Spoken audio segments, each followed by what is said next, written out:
கோயில் ஆக்கிரமிப்புகளை அகற்றக் கோரி கோபுரம் மீது ஏறி நடத்திய போராட்டம் விபரீதத்தில் முடிந்தது. புதுக்கோட்டை மாவட்டம் விராலிமலை முருகன் கோயிலை சுற்றியுள்ள ஆக்கிரமிப்புகளை அகற்ற வேண்டும் என வலியுறுத்தி சமூக ஆர்வலர் ஆறுமுகம் பல்வேறு கட்ட போராட்டங்களை நடத்தி வந்தார்.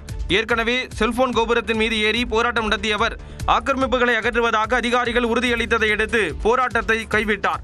இந்த நிலையில் இதுவரை ஆக்கிரமிப்புகளை அகற்றவில்லை என கூறி மலையில் உள்ள முருகன் கோயிலின் கோபுரத்தின் மீது தேசிய கொடியுடன் ஏறி போராட்டம் நடத்தினார். தகவல் அறிந்து வந்த அரசு அலுவலர்கள் நடவடிக்கை எடுப்பதாக உறுதியளித்தனர். இதனைத் தொடர்ந்து கோபுரத்தில் இருந்த சிலைகளை பிடித்து ஆறுமுகம் இறங்க முயன்றார். அப்போது கால் இடறியதால் ஆறுமுகம் தட்டு தடுமாறி கீழே விழுந்தார்.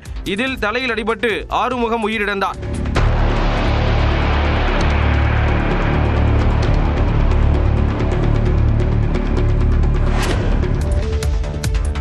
நடிகை கஸ்தூரி பாரதிய ஜனதா கட்சியில் இணைந்துள்ளார்.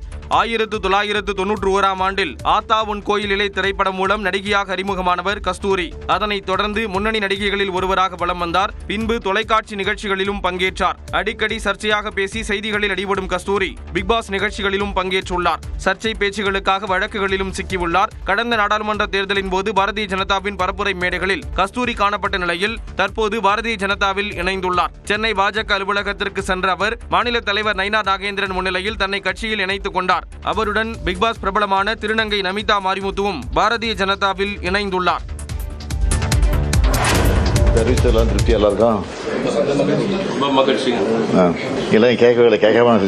தம்மை சந்தித்த தூய்மை பணியாளர்கள் அடங்கிய தொழிற்சங்கத்தினரிடம் முதலமைச்சர் கூறிய வார்த்தைகளே இவை.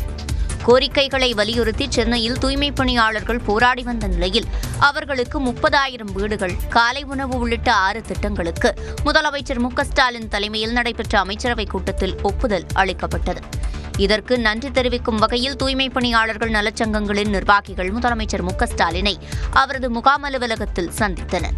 விலைவாசி உயர்வுக்கு ஏற்ப ஊதியத்தை உயர்த்துவதை உறுதி செய்ய வேண்டும் என அவர்கள் வலியுறுத்தினர். என்னதான் இப்போ இல்ல நிலம் என்னன்ற மாதிரி கேட்டிருந்தாரு. எங்களுக்கு குறைந்தபட்ச ஊதியம் என்பது குறைக்கப்பட்டிருக்கு. அததான் பிரதான காரியமா இருந்தது என்றதை சொன்னோம். அப்போ அந்த சம்பளத்தை உறுதிப்படுத்துற மாதிரி அவங்க வாங்கிட்டு இருந்த சம்பளத்தை நான் தரேன்ற மாதிரி சொல்லியிருந்தாரு. இந்த சந்திப்பின் போது அமைச்சர்கள் KN நேரு, ஏவா வேலு, மா சுப்பிரமணியன் உள்ளிட்டோர் உடனிருந்தனர்.